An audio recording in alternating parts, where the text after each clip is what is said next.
You know about gladiators, right? The Colosseum, the combat, the spectacle. Yeah, the stuff of movies. Exactly. But what about the women in that world? The women. Yeah.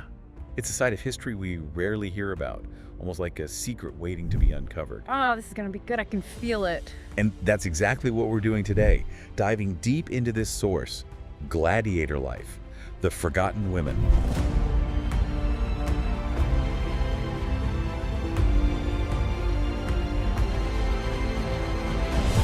Honestly, it's what it doesn't focus on that I find most interesting. How so? Well, there's this constant debate about whether women actually fought as gladiators. Right. That's always the go-to question, isn't it? And this source kind of sidesteps that whole controversy.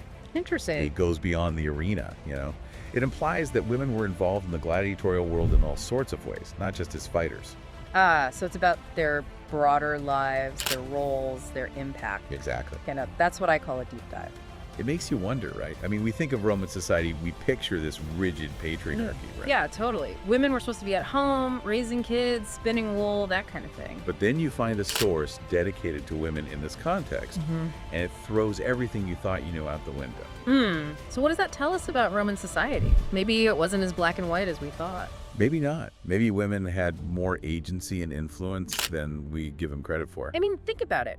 We have records of Roman women running businesses, owning property, financing public works. Right. So is it really that far-fetched to think that some of them might have seen the gladiatorial games as, I don't know, like an investment opportunity? Wait, so are you saying there were like female gladiator entrepreneurs?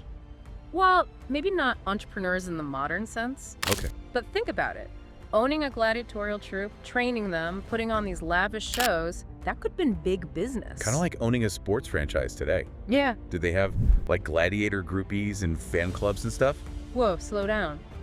Maybe not organized fan clubs or, thankfully, toga merchandise. Okay. But we do have accounts of women expressing their opinions about their favorite gladiators, placing bets on matches. Really? Yeah. And some historians believe certain women held a lot of social influence in this world. Like what, they could make or break a gladiator's career? Potentially, yeah.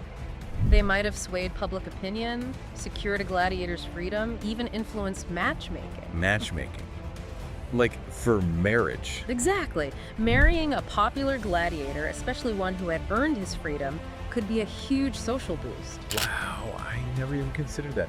But hold on a second. I remember reading something about laws restricting women's attendance at the games. Ah, yes, that's a good point.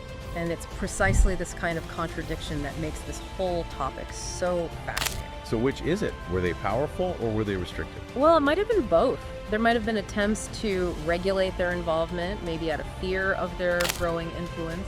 That makes sense, especially in a traditionally male-dominated sphere like gladiatorial combat. Right, but the fact that such laws were even necessary suggests that women's presence was impactful enough to warrant control. So basically, we're talking about a society that was way more complex than we usually imagine. Exactly. Yeah, Not yeah. just black and white, but a whole spectrum of gray when it comes to women's roles and influence.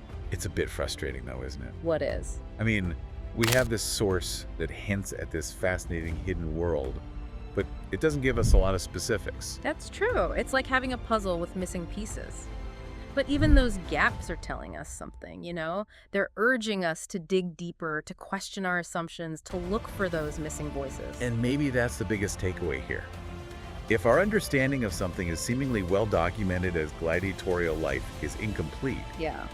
what other aspects of history are we misinterpreting because we're overlooking certain groups? Ooh, that's a good one to ponder. What other forgotten narratives are out there just waiting to be discovered? Right. It's a reminder that history is never truly finished. There's always more to learn, more to uncover, more to challenge. And that's why we keep diving deep, right? Exactly. Until next time. Happy digging.